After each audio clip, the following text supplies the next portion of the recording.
I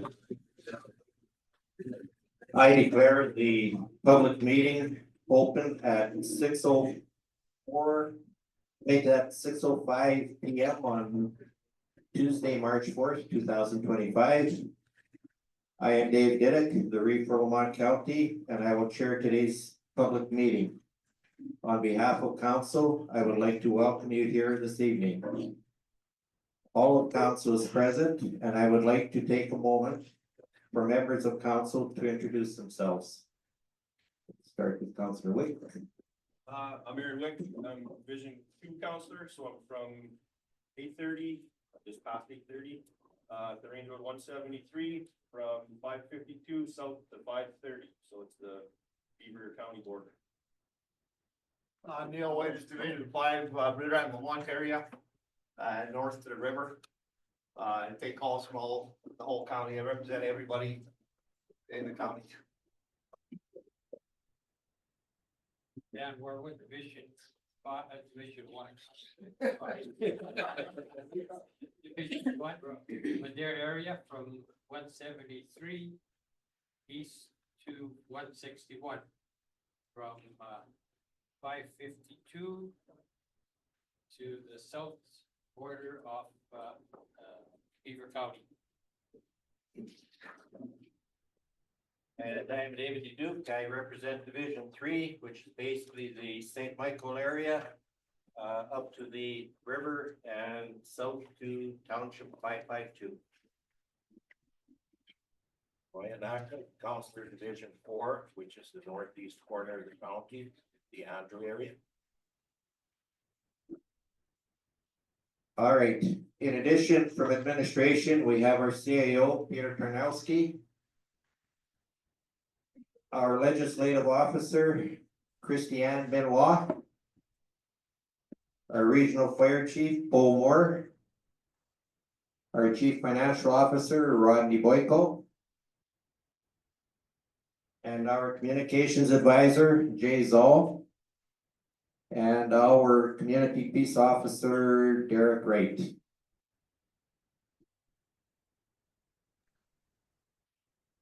At this point, I'd ask that anyone who wishes to speak, please sign your name on the public sign-in sheet, which will determine the order of speakers. And I believe Christiane has the sign-in sheet. So if you want to speak, sign in, and then we'll take the speakers in order of how they signed in here.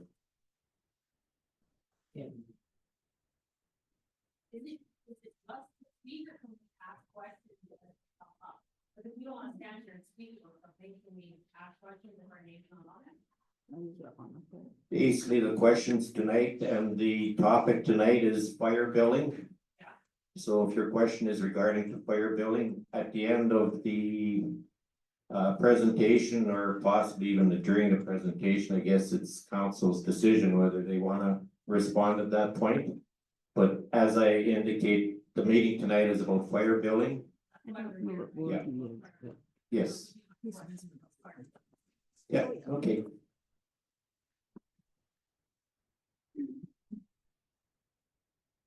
Okay, so the public meeting is for the fire billing charges in proposed bylaw number 880.24, titled the Regional Fire Services Bylaw. I will now call on Christiane Benoit to read the purpose of the hearing and outline the procedure that will be used by council in conducting this meeting. Christiane? Thank you, Reese. I just wanted to add that this meeting will be recorded for, and will be, for use for council, or potentially for anybody interested in the recording.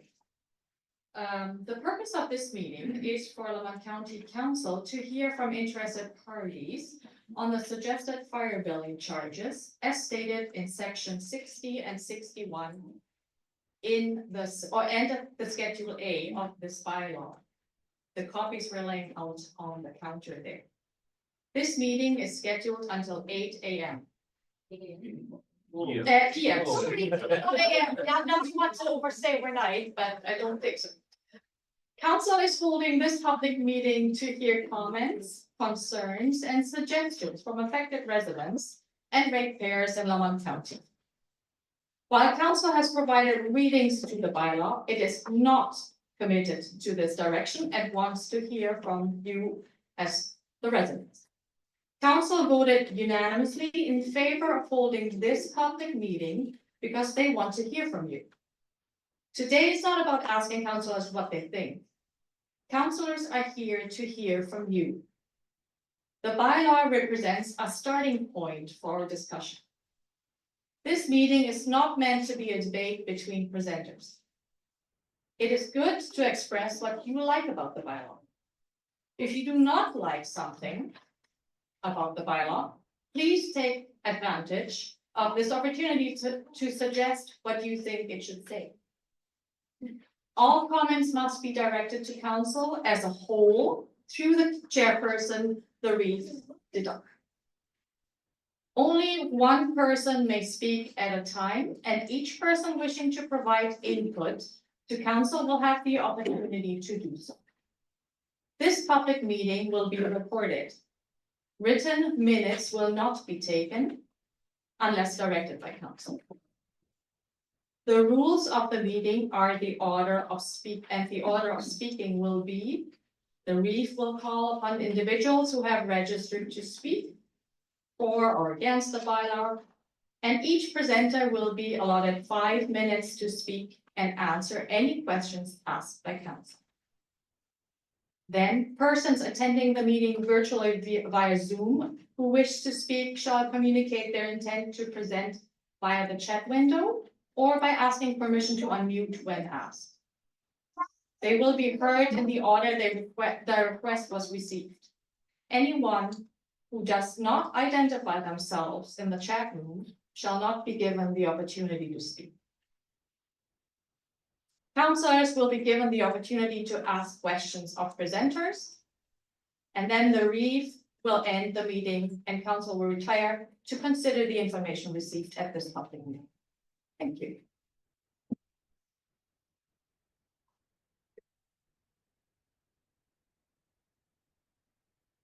Hey, Christiana, I need the list. Yes.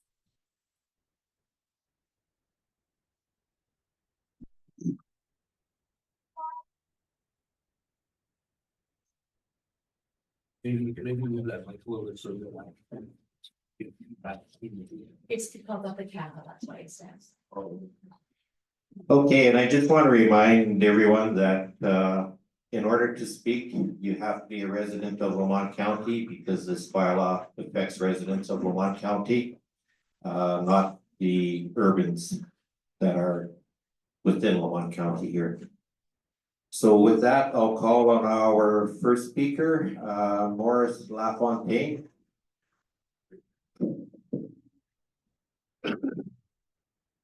My name is Morris LaFontaine. I had a fire on November 27th.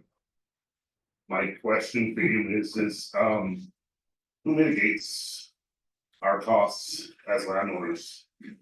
So we have, I had 4 trucks up on the road, parked there, 2.5 hours, 4 hours by the time that they refueled.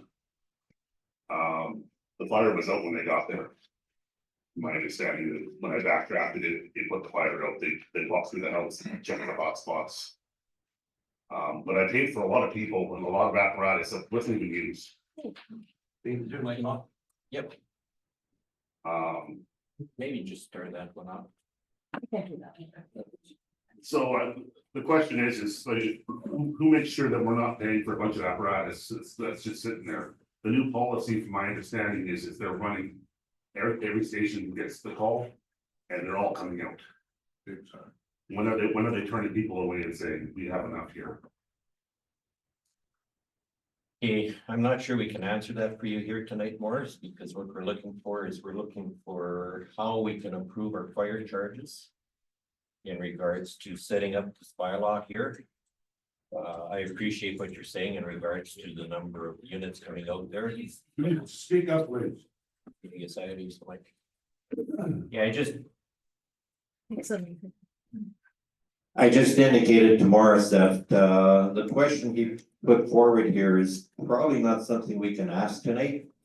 What we're actually looking for is ways that we can improve the fireball out to reflect how we charge people for fires.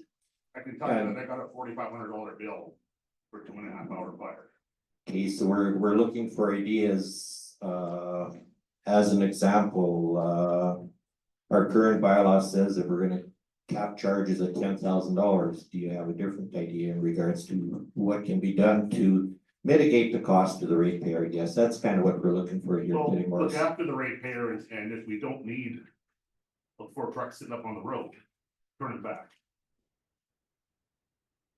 $450 an hour for a truck to sit there and idle because it drove there with 1 or 2 firefighters in it is awful expensive. And when those firefighters are standing around doing nothing because you've got 2 people inside and a Rick there and they've got other people, it's time to start turning people away. I was on the fire department for 10 years. I know what it's all about. So I guess what we're looking for, Morris, is ways that we can charge or not charge the residents of Lamont County so that we can mitigate some of these concerns that you're bringing. I think what Morris is trying to get at is how much equipment comes should be part of the bylaw, that's what you're saying. And so if we come there with 3 fire halls, and we only need 1. It should be part of the bylaw, is what I'm getting from you, Morris. So yeah, that we should, I should only charge for what's actually needed rather than Yeah. what shows up. Okay, thank you. Thank you. Okay, the next speaker is Sylvia Hallwatch. I think everybody can hear me. I really don't have anything to say this early. I was told that you signed there because you guys wanted to know how many people showed up. That's why I signed it. But I do have a question now. Why weren't you given the whole bylaw?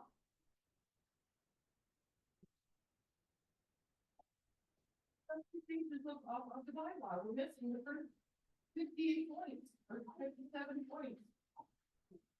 The reason you're only given that portion of the bylaw is because that's the only portion of the bylaw we're dealing with today is the fire charges. We need to understand what everything means in order to understand what's in here. The bylaw is available online.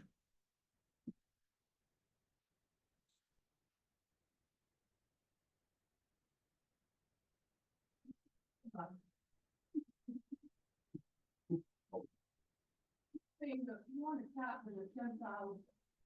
The people that don't have insurance, can't get insurance. Those that have home heating oil can't get insurance. There's homes that are over a certain age, can't get insurance anymore.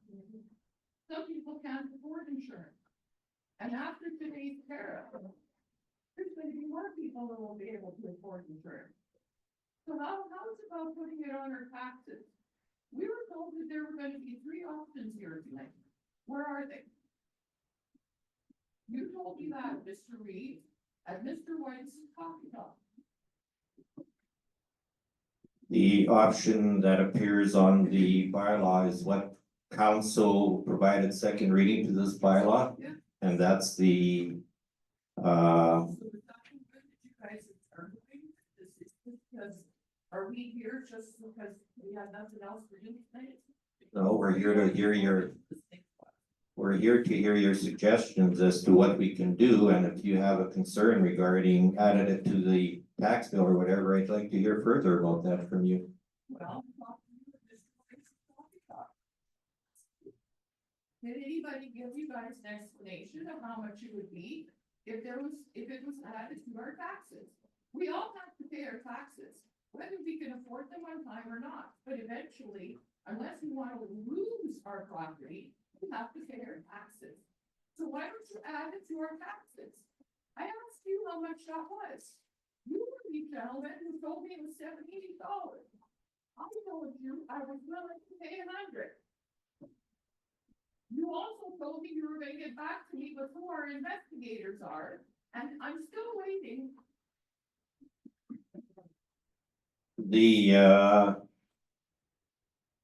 a 1% increase in everybody's taxes for farm and residential. Our current assessment on farm and residential is $4 million, so a 1% tax increase to your tax bill would add $40,000 of revenue. So if you apply 3% to everybody's taxes, farm and residential, it would create $120,000.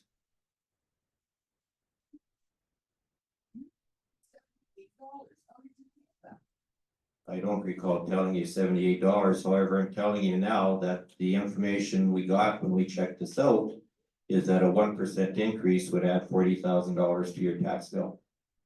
Or to the county revenues. If you do 2%, it would be $80,000 of additional revenue for the county. And that would be spread across everybody in the county. So every resident in the county would be responsible for someone else's fire if we did use that approach. Well, we're be responsible anyway. We're responsible for the towns right now. No, we're not. The towns pay their own bills. And how do they do that? Like explain that. They're billed for the fire bills. The residents are billed or the towns are billed? I believe it's the towns are billed and then the resident is billed by the town. Okay, so you have to do that. You all can say, wants to buy the equipment. That equipment belongs to the house. He's- For games, is this what you're saying? So I get the idea you want the tax increase added to everybody's taxes. Is that your suggestion? But you're talking 1%, 2%, $40,000. Well, how much is it? 1% across everybody's taxes represents $40,000 of taxation revenue.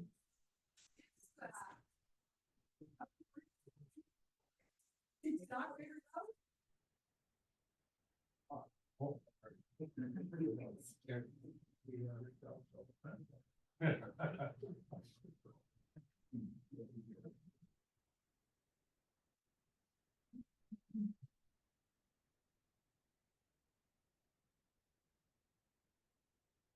I've just been handed a note that 4% would be equivalent to a $72 increase. Yes. Well, I see a lot of $100. I'll offer my $100 too.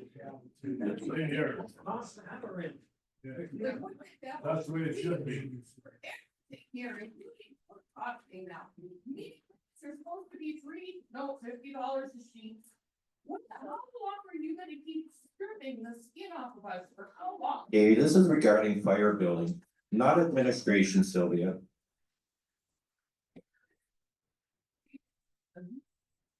But you guys are just stripping and stripping and stripping. Keep on plucking. When does it stop? Okay, up to now, we've been billing the people that have the fire, not any county residents. Okay, but not really county residents. The people that got billed for county residents. That's what I said. We've been billing the people that had the fires, not other county residents. Okay.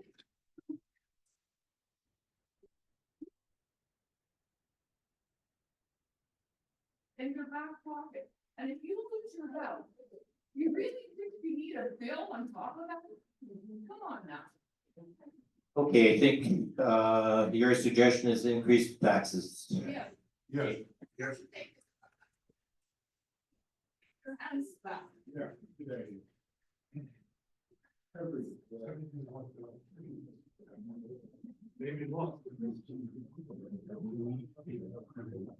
Okay, next person, Doreen. Yes, Dave, Aaron wants to add something, can we?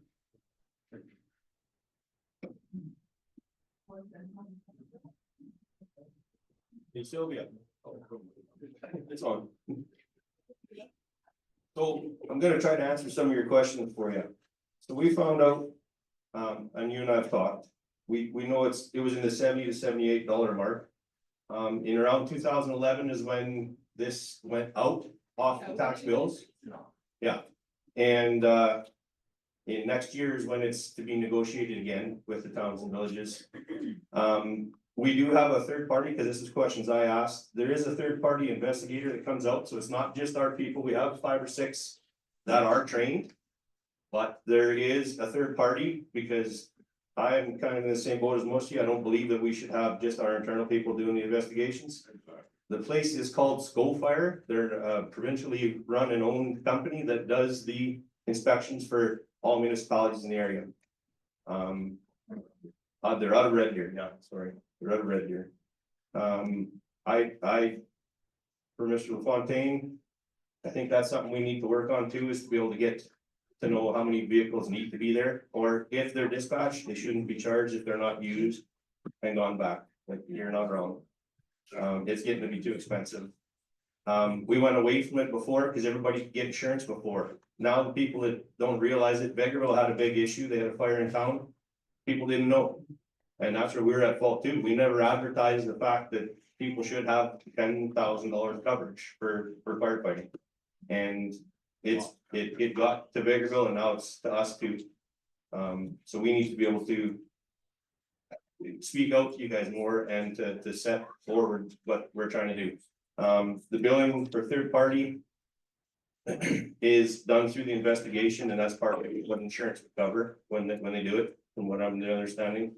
And if they can get insurance. So, and the thing, yeah, so, and that's where, you know, when we've milled this around a couple of times, is some people can't. We've heard that other people, if you farm a certain amount of land, you can get a better coverage. I live in an acreage. I can't get it. So, and I mean, I talked to a lot of the older fellas that are in our area, and it used to be on our bill. And I would rather, I know for myself, and I've talked to the fire chief, I wouldn't want to be the one that just walked up to somebody that had their house burned down and say, sorry about that, but here's your bill too. That's not, you don't build community that way. And I believe that's the way to go, is to put it back in the mill rate, but that'll be for your guys' decision and for everybody else's decision, so. There's a question in the back. Yeah. Aaron, my comment is about, for Mr. Fontaine, there was all the fire trucks sitting on the road. Who's in charge of the trucks sitting on the road? Who looks after a fire when they go to it? And why is it one guy pulling off the extra trucks when they realize they're not needed, and then they can bill accordingly? Nobody would complain then. Yeah. But if everybody's just gonna sit there for 3 hours and drink coffee, well, that's not fair to anybody out there Yeah. paying the bill. Somebody's gonna be in charge. I'm sure the sheriff, fire chief doesn't come up there every call. Why is there not some being the team lead or the cap, whatever you guys want to call it? I don't know. Yeah, the chief or whoever's in command at the time should be the one that calls it off. But it doesn't happen. They just sit there and drink coffee for 4 hours. That's not fair. No, and, I might be overstepping mine a little bit, but I used to be on the Chipman Fire Department years ago. Back then, we were volunteers. We went out to your fire, we put it out because we knew you, we knew people in the area, that's what we did. Now, you're paid. You're paid on call. So if we send everybody home, they didn't pay for being there. Well, that's why. It could be, I'm not, That's a reason. But it's that's, also a license to print money for used guys at $450 an hour for a truck to sit there. Yeah. You're making money, they're sitting there. I talked to a fire chief yesterday, she says, yeah, they're calling, I put a call in, everybody from all the departments. Yeah. Come in. oh, and there should be, my opinion is there should be a rate difference too. So there is, and you were part of this, you know. We go to provincial accidents, MVAs, anything that goes on the highway should have a rate system set up for that. It's just provincial charge, that's what we should be able to charge per hour. The other way we go, I would like to see it go back on our taxes and our mill rate. Just. I would rather not have to confront you about a $4,500 bill. Than to say, you know, sorry, hey, hopefully you can build your house back up or whatever the damage was and carry on. That would be the best thing for most people.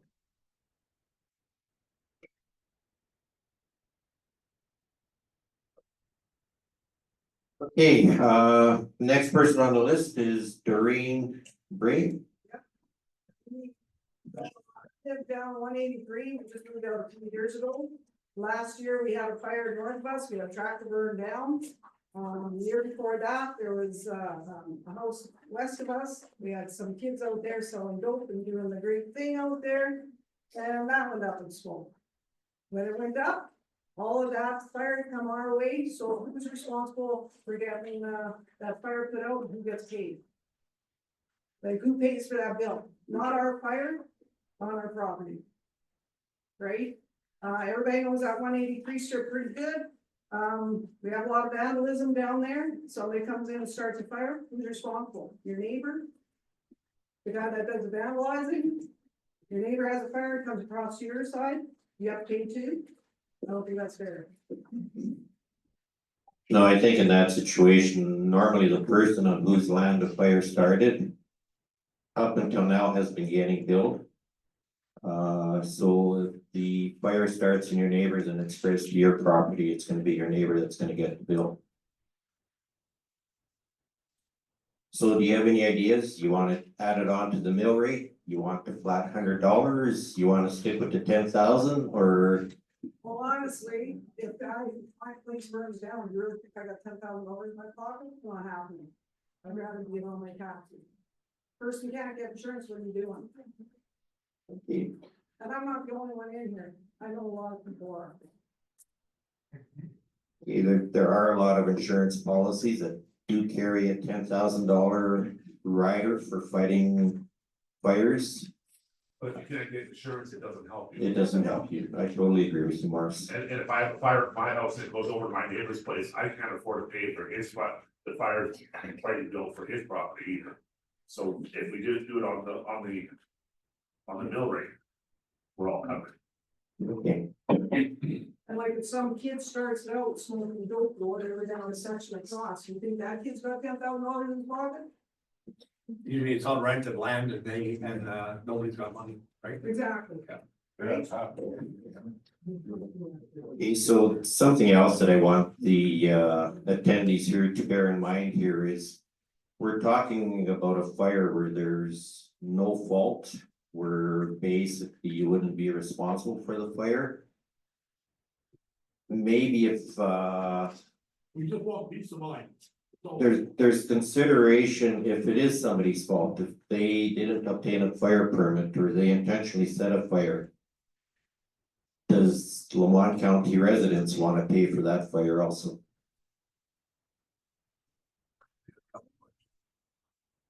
So how many fires in our county were unintentional then, in this last 12 months? Yeah, cigarette butt. I'll tell you right now, I have skidoos drive down my creek. I got a fire there the other day. I put it up. Cause somebody decided that they were gonna start a little cat fire on the side of the creek. That's north of Ritter Island. It happens there. Yeah. Bikers will be there pretty soon. Absolutely. Yeah.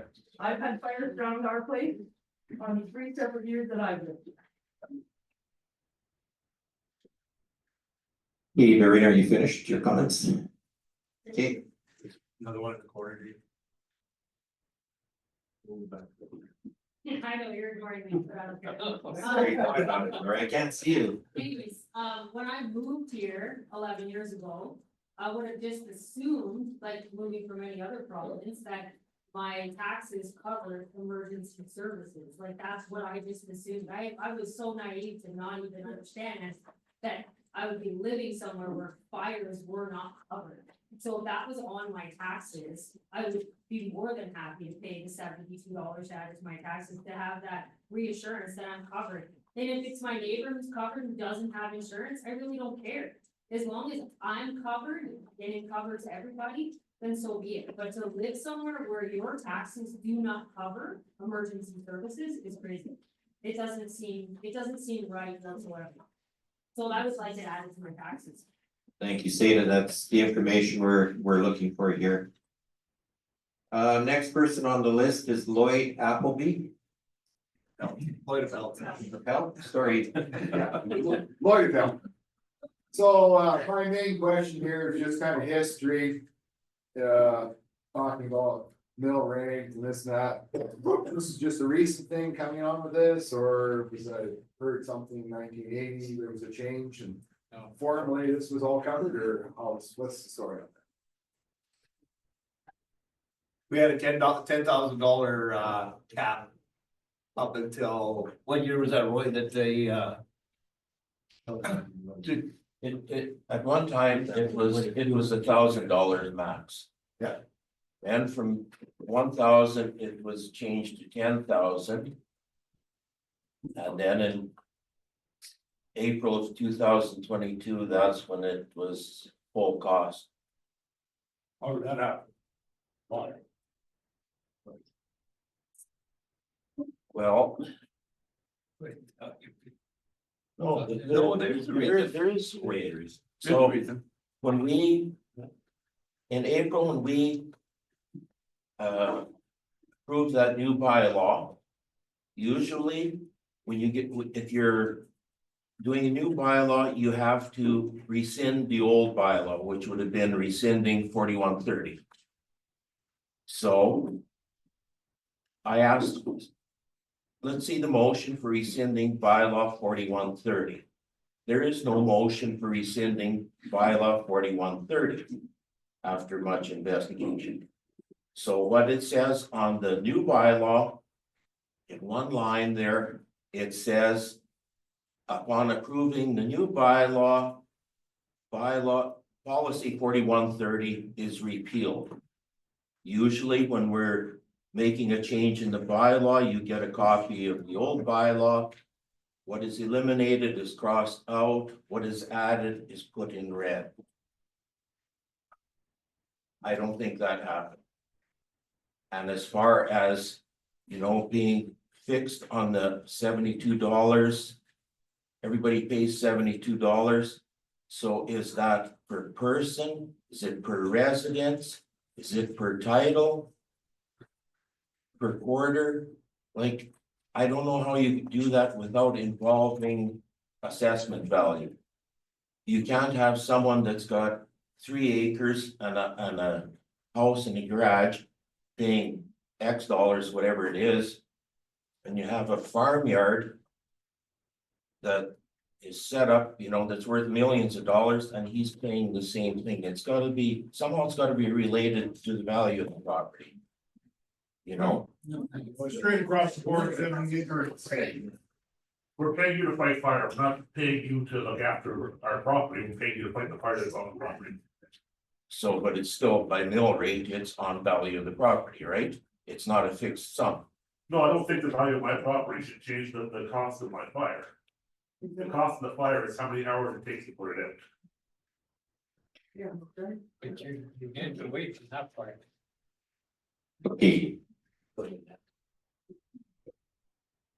Because you would be charged on your mill rate, and the mill rate is on your assessed property. Yeah. So if your property is only worth 100,000. And the neighbors is 400,000, there's a difference in the mill rates.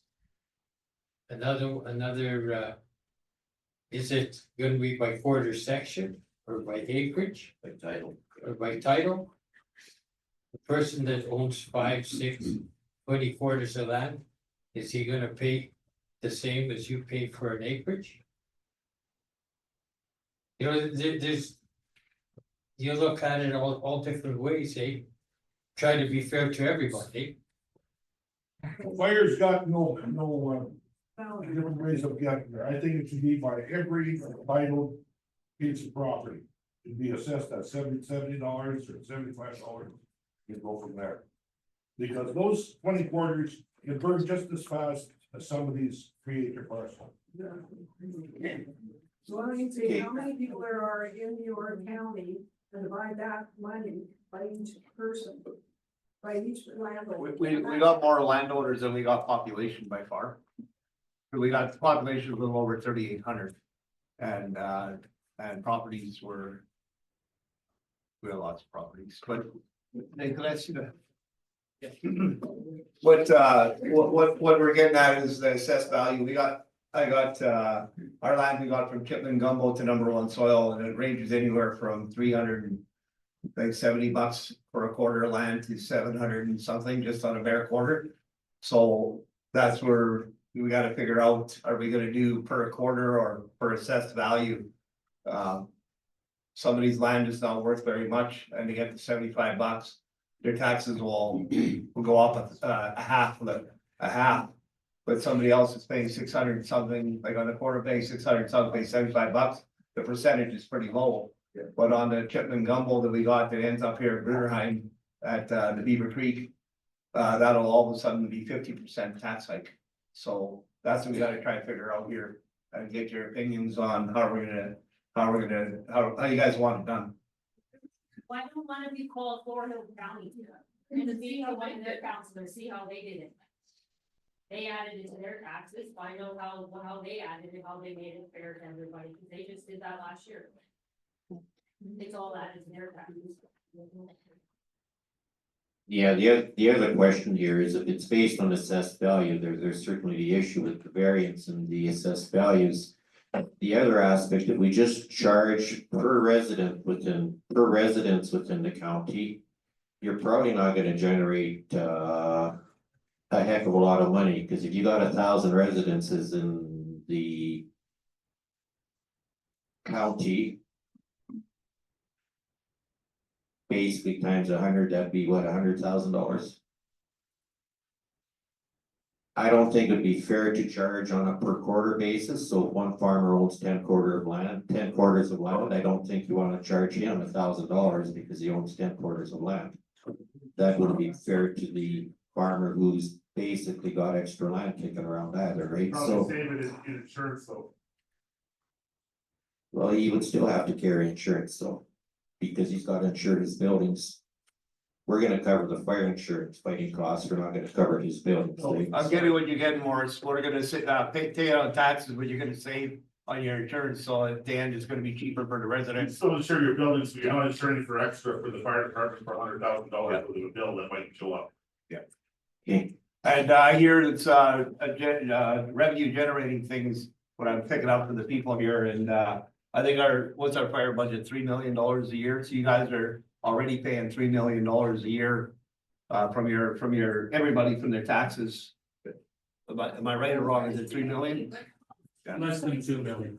So it's not what we need, it's not, Okay, sorry, it's less than 2, I know where I got 3 million but from. Sylvia, it's not what we need. It's look at the price of the equipment today. Bill's in charge $150 for a bumper and we're at $450. And we don't even have a truck that can go into a field. And if you're worried about your equipment, don't have it idle up on the road for 4 hours. While the firefighters are standing around. So have it parked back in the hall where it's nice and. okay, Lloyd, were you finished with your presentation or Yes, you're Did done? you get your answer, Wood? well, I guess I didn't quite get the whole backdated bit, but I'm assuming initially it was all covered in mill rate. He didn't realize until about a month, till in the last 4 months that was not rescinded, so. We were all, I was caught. I was caught Actually, thinking it was there and it wasn't, because usually we have a different color ink and stuff we change, and it wasn't. Okay, so taken off the taxes to begin with. Like, why did you, for so many years, the fire trucks were fighting fire, the firemen were fighting fire, and we're grateful for the firemen. And it was on our tax. Then, somehow, everything went sideways, and I think it's when you guys went regional. So why is that? Like, why did that happen? Why? I don't think there's anyone here at the table because I believe that some research was done there and that was prior to 2010 or whatever. Anyway. I'm gonna move on to the next speaker here, my division, Rich Rucco. My concern's already been covered by Morris. First question. Raise it again though, so that we get. Rich, Raise it again so that we can write, I can write it down. Yeah, it was just, my concern was the equipment, the amount of equipment that comes to a site. And who's responsible and who orders it and who's in charge of it. So do you have any suggestions as how we can, I think it was kind of covered that you have to have somebody the chief has to be in charge. I was more referencing how we charge Oh. you, the ratepayer, Uh, for firefighting costs? I don't have an answer, but I'm listening to them, that's for sure. And the other one I had was covered by the lady over there, where vandalism is involved. Who's responsible for that when it starts, say, in a ditch and then burns onto your land? I'm dealing right now with a bunch of those hemp bales too, which is the big concern with the characters out there. I would say that if it's caused by vandalism or whatever, and no fault to the landowner, and that was proven by the fire investigators, you're probably not gonna be getting a bill. The word probably the one, that should be in the minutes. And you can't say probably, maybe. It's either yes or no. Well, we haven't got the bylaw written yet, so Got it in there. No, just. We, no, we're not. We had a workshop and at the workshop, we had 3 scenarios.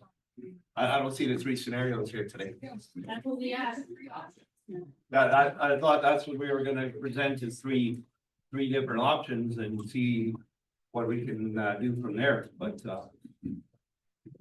what we're looking for is, we have the options, I guess what we're looking for is the ratepayers' suggestions here or whatever. Brian, you're next on the list here. If you wanna speak, there's a sheet that you can come and sign up here, and we'll put you on the list.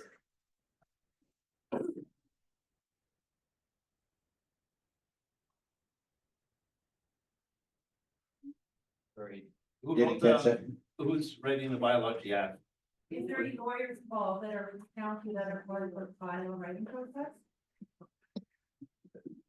At some point, legal is involved for clarification. I'm not too sure to what extent on this one.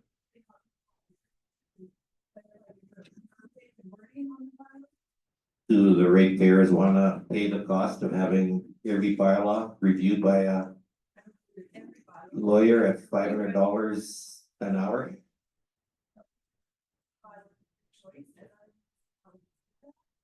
Every consultant has a lawyer. They have already.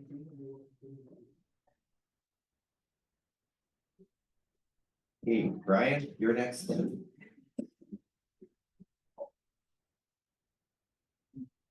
Yes, I agree with the gentleman that spoke about the amount of firefighting equipment that responds, where you may need 2 units, you end up with 6. 4 of them are fire, 2 of them are fighting fires, and 4 of them are sitting there. Finally, when the fire is out, 2 units remain, the other ones are still sitting on the road, like nobody tells them to go home.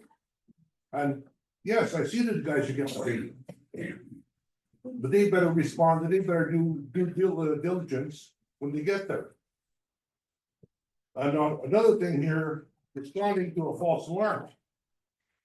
No, a fire starts in a ditch by our place. So I've got a truck with a tank and I got water in there. So I run out there, meanwhile, I give you guys a call because, give the fire department a call. That fire is gonna spread, she's dry. So I get out there, and I did put it out. So when they show up, am I still gonna get charged? What is it you got here, $1,000?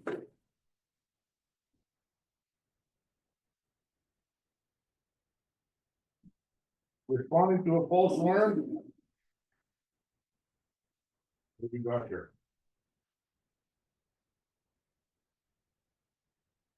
But anyways, there's a fine for that, eh? for a false alarm. Am I gonna get charged for that? I don't think there's any charges for false alarms, Brian. Well, it's just right here, responding to a false alarm. The applicant applicable fee. As set up in the county's most current schedule of fees and charges by law. Must be paid to the county by the owner of the subject property. That is wrong. Another thing is about. The taxes and stuff for this at $75 or $78. In my opinion, that should be charged to. The amount of the landowners, the amount of titles he's got for his property.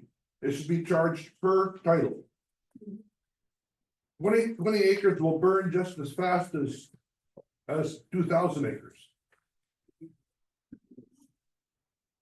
It should be charged per title, that is in my opinion.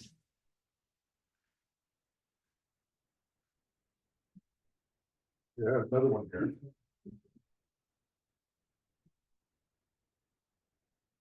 So if you get, I leave my property. I close my steel gates. And I've got a lock on there, because there's a lot of vandalism going on. And when I want to do the vandalism, I guess the law doesn't permit, but anyways. There's a fire in a ditch again, not on my side, across. The fire jumps into my side. Fire department rushes out there, the gates are locked. No. What happens then? They should have bolt cutters, they can cut that lock and get in there. If there's nobody home. They can't be sitting on the road fighting that fire because it's going into the property. Historically, we have broken down gates to address the fire. Okay?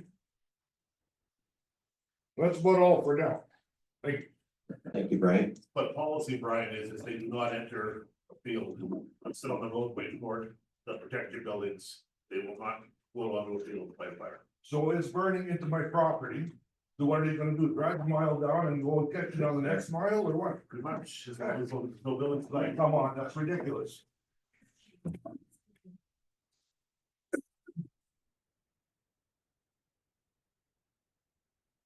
Okay, thank you, Brian.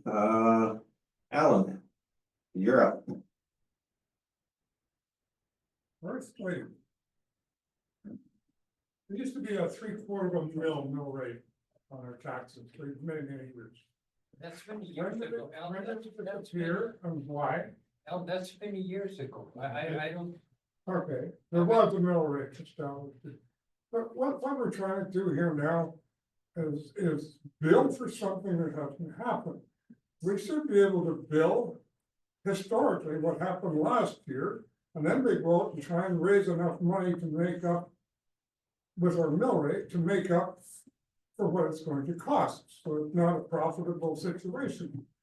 To try and make it so that you're projecting what will happen in the next year and going after how much we're going to charge. We don't have a clue how much money we're going to need.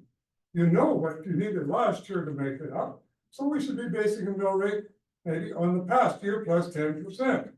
And I still say the mill rate, and personally, my shop would be $1,000, okay? I can live with that. I would expect that to give me something over the years. Do you follow me on what I'm talking about? Budgeting for what has happened, foresee the future, and collect sufficient money for that. Don't go out and collect $40,000 when it's gonna cost us $120, because now we just lost $80,000. Budget it for, gonna be $150, make it for $170. And collect that money off of a base of mill rate. And another thing, I got a number of things. I have a number of false alarm calls. They always come in because they got a dead battery. Now, I tried to intercept the service by calling in and saying, don't count with another dead battery. The last one was police car, ambulance, 2 fire trucks in the middle of the day to come for a dead battery. Well, I didn't get, No, that was fire. It burned fire. no, oh, that one, we did have a scrap fire, we had a permit on that one. But we did have a permit, and we got this big response. Now, my attempt to intercept the service, because they drive right by my house, it can't be done. Now, the alarm company tells me, you gotta take an affidavit and take it to the county and tell them to quit coming to these dead battery situations. Now, I have not been billed for these situations. I don't wanna be billed for them, but by going with a mill rate, be it 1%, 2%, 3%, don't really give a rip. I wanna share the costs with my neighbors. I don't like to see Tom Evans getting a $25,000 bill. Tom did a good favor for us all, we're now at $10,000, it's established. I agree with the $10,000 limit. The other has to be flexible. If it's costing us more money, we gotta collect more money. But don't make it into a profitable thing, and cut out all this crap about. I question all these trucks showing up. Now, there was an answer, and I won't even say who gave me the answer. The answer is, we don't have enough people on these fire departments, and what they're doing is they're covering their legal aspect of it by bringing in more trucks, because they don't have sufficient people, which means our community, there's no more such thing as a volunteer service. It's all a paid service. Thank goodness we do have people who volunteer their service, but they do get paid. So they're bringing in these trucks in order to have sufficient manpower on the site. That is the problem. I don't know how that is part of the reason that there's so many trucks on site. We had it in a family situation, on a situation where we couldn't get insurance on a bloody trailer. So the bill was $10,000. We can live with that, some folks can't. Get anything out of that? Thank you, Alan. The $10,000, it's in the proposed bylaw here, which is only at second reading, so. At this point, if somebody's gonna get a fire bill, it's gonna be for whatever the deemed costs were at that fire. But the $10,000 is something that council's proposing. But we're also gonna look at the ideas that you brought forward here today. To answer your question, in 2024, Lamont County Emergency Services responded to 373 events. That's basically one a day. Out of those 373 events, 37 of those events were fires. And 36 of those fires were investigated. And some of those fires are investigated internally. And to answer Ms. Hollowach's question, Chief Moore is a fire investigator. And Deputy Chief Calder is a fire investigator that has higher credentials than Chief Moore. Out of those 36 fires, 12 were billed to residential and farmland customers. And the bill for those fires were approximately in the $150,000 range. So if you use that as a base, you increase the mill rate, collect for $150,000. If you only had to bill $120,000, then what, using your analogy, Alan, you're saying take that $30,000 and carry it forward to the following year and reduce the amount of the bill. It's kind of where I think you're going here. You see the thing proactive. And working on hindsight doesn't work so hard. So I stick with the increase in mill rate, and it may be variable from one year to another, but you can live with that. And I agree with Sylvia. We need to know how much it's going to cost Some of it sounds like 78 bucks, doesn't sound like much, a few thousand to some people, it's fine. But start working on the future so that we don't have to make up for the past. Okay. Heather Sahota, Ryan kind of covered part of my concern here, but I'm in agreement with him. I think $75 per landowner isn't very much. Per title. If you have 10 titles, as some people do, you have 20 titles, that's $750, $1,500. That still isn't very much. And if they own that much land, they can afford to pay that extra. I think that's only fair. Yes. And if someone has an acreage and it doesn't matter, it should be per title. The other concern I had is that I think it was in 2016, we had a big fire in our area. Everybody knows about the Scarrow fire on 580. So that fire ended up costing a great deal of money to fight. So we live in a very, very heavily wooded area. When a fire sets out in where I live, it's gone. And the bills are going to be high, right? So let's say the fire bill was $400,000. It's still going to be capped at 10,000. That would be. Or the fire is 500,000. It's still going to be capped at a $10,000. if we proceed with the bylaw Right. as, So right now, it's right at this moment, if I had a fire in my area, it's still going to, I would still be charged. The fine about 500,000? Yeah.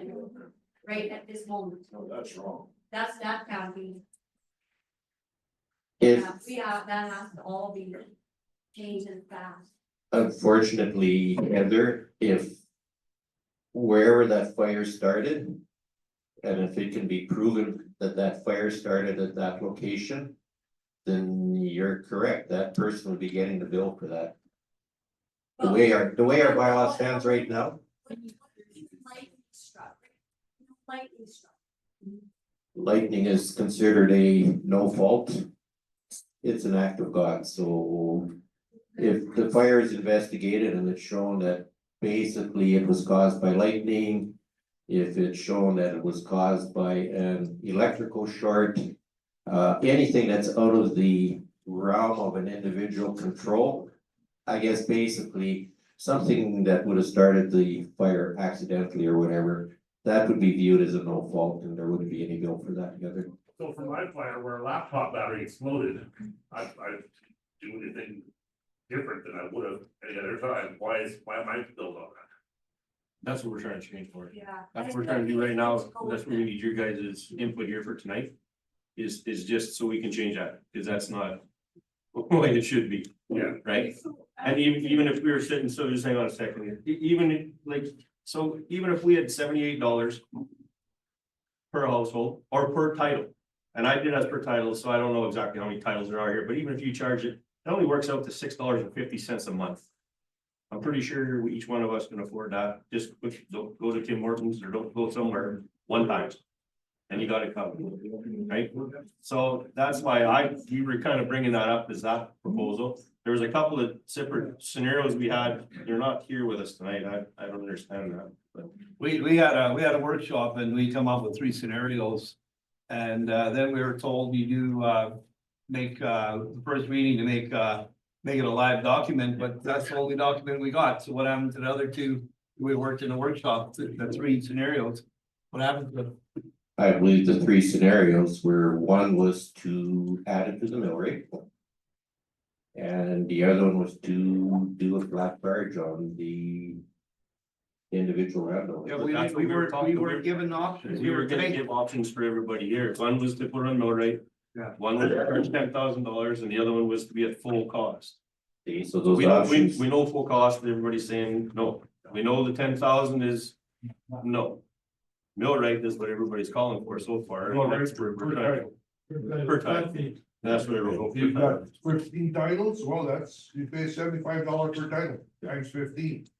You can afford the 15 titles, you can afford that bill. I think where I'm coming from here is, if we present it, then it's coming from council. If we hear it from the ratepayers tonight, which we did, it's coming from the ratepayers. So, Right, but there's 5 of us sitting up here that at least we showed that we came up with the three options. If there was other options that people heard of, then we wouldn't be sitting here mulling over just one now. They had the option of having 3. We initiated right off the bat, 2 of them weren't viable.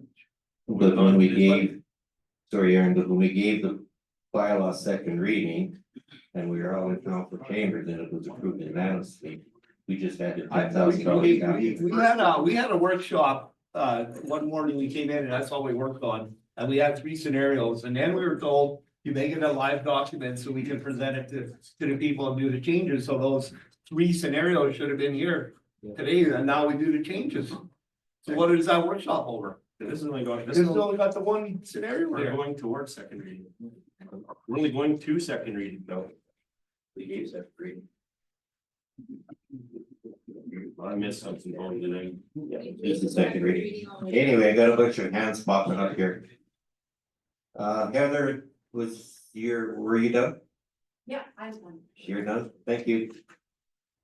There's another lady there, Sure.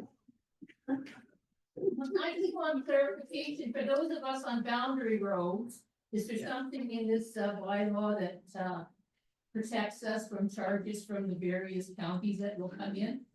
Because we're on a boundary road, we can have up to 3 counties come in. So are we going to have to pay extra to all those other counties that come in, or is that under? Good question. And if there isn't in the bylaw, there's protect.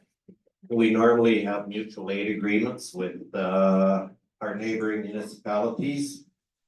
And I believe there was a fire near the Two Hills boundary where we did get Two Hills to come and do a mutual assist. And they billed Lamont County for their costs. And then because of the way our current bylaw is written, those costs were passed on to the landowner. Well, that's what I'm asking, is that's not, no, really, most of us on the boundary. If you can't afford 1 county, you're not gonna be able to afford 3 or 2. So,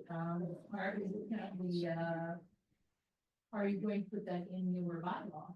To protect those of us on the boundary?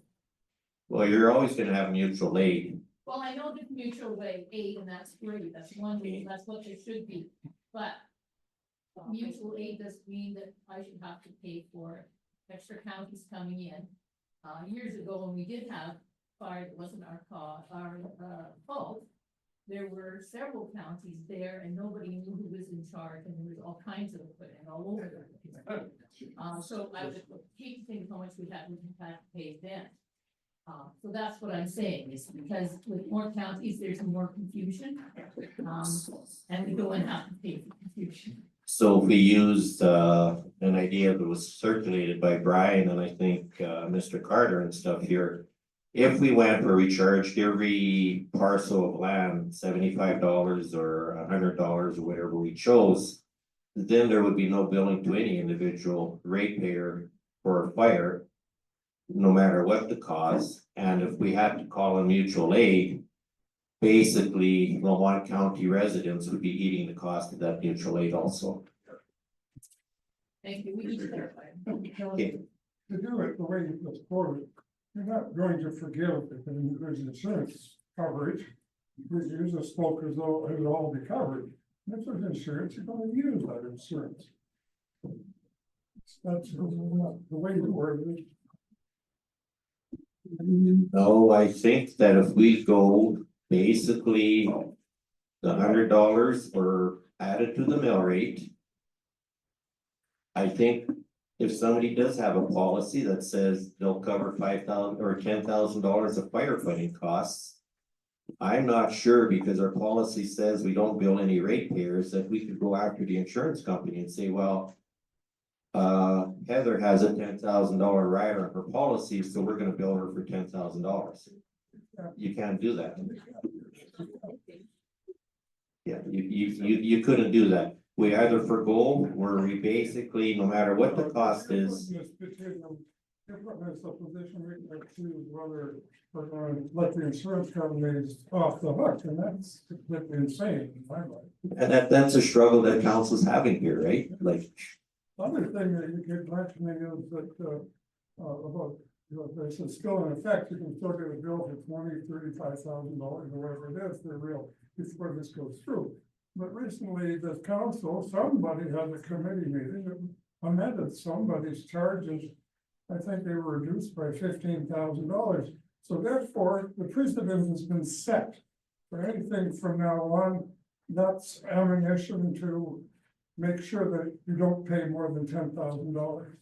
You can disagree with me, but I believe that's what happened. Yeah. Mark, I agree with you. the precedent is set, is that Yeah, $10,000. Basically, if you're gonna do it for one, you're, Same deal with the last guy. Sylvia, you've been standing for a while. Just extending my. That's what lightning strikes in the forest and trees come down and start burning. And you can't, our investigators go and they figure out that it was lightning, so it's really nobody's fault. And this fire is worth $500,000 to fight. Like the fire of 2009 by Bruderheim that just about took out the whole western side of the county. Who pays that? We pay that anyway, The government did, so you might as well put it on our tax. the government paid that one. Well, maybe the government paid that one, but if lightning hit by Mr. Dukes in pine trees, who would pay that? They never said. What, the landowner is gonna get the bill for $500? If it's an act of God, like you guys tried to do in the land use bylaws, then it's an act of God. So it's really nobody's fault. So I'm asking you, if that happened right now, who covers that? Does that come out of the county coffer? Well, how does that get covered? We end up paying for it anyway, right? Through the budget next year. Right? Okay, if the cause is determined to be lightning, Yes. there won't be a bill issue. To the landowner. Right. But somebody still has to pay for the equipment for the firefighters and everything else, correct? Right? Well, the county ratepayers are gonna have to pay that bill, because if you wanna just add it on to the mill rate or to the individual parcels of land and forgo all other building, then yeah, the ratepayer is gonna have to bite the bullet on that. Well, don't you think that it would just make more sense to just put it on the mill rates? Everybody pays for title, like Brian said, like everybody else said. Everybody can lay their heads down at night knowing, God forbid, that somebody has a fire on the yard. And like I said, everybody's gotta pay their taxes, whether they pay late or not, is out of the question, but they do have to pay their taxes. And, but, your question, you didn't answer my original question, my first question. How come Two Hills can charge $150 an hour for a pumper, and we charge $450? Why is that? I think there's a little different structure in the county of Two Hills, because I think the county of Two Hills still is only operating their fire department for the county of Two Hills. All the urbans in Two Hills have their own fire department. So instead of having to buy 6 pumpers, which let me correct this. Yeah, we got 6 stations right now, right? Andrew, Lindare, Bruderheim, Lamont, Chipman. 5 stations, sorry. We got 5 stations. Every one of those stations needs a pumper. We have a pumper on order that's $650,000. Okay, so Two Hills, they can get away with buying 1 pumper, 1 brush truck, one fast attack unit, and their department is set, because if you go to the Minburn, they got their own fire department and they're paying for it out of their own coffers. We don't. We've entered into a regional fire agreement with our urbans. And And that's where everything went sideways for us. So. did we do a good deal? No, we didn't. Thank you. I agree with you. Well, thank you. For once, Sylvia, we agree. Okay, next on my list here, Kelly Mitchell. Thank you.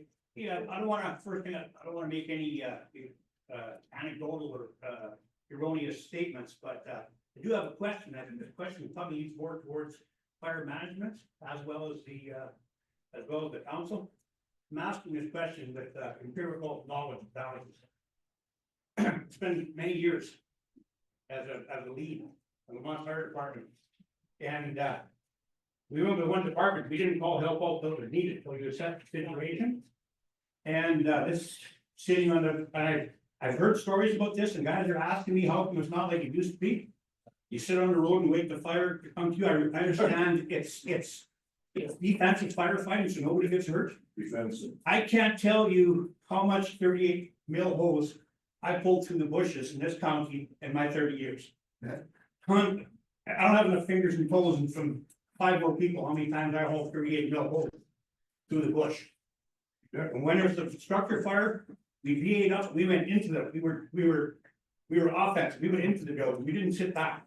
Unless it was totally involved and the roof was caving in, we went after it, we did our searches. I'm not saying that I'm right.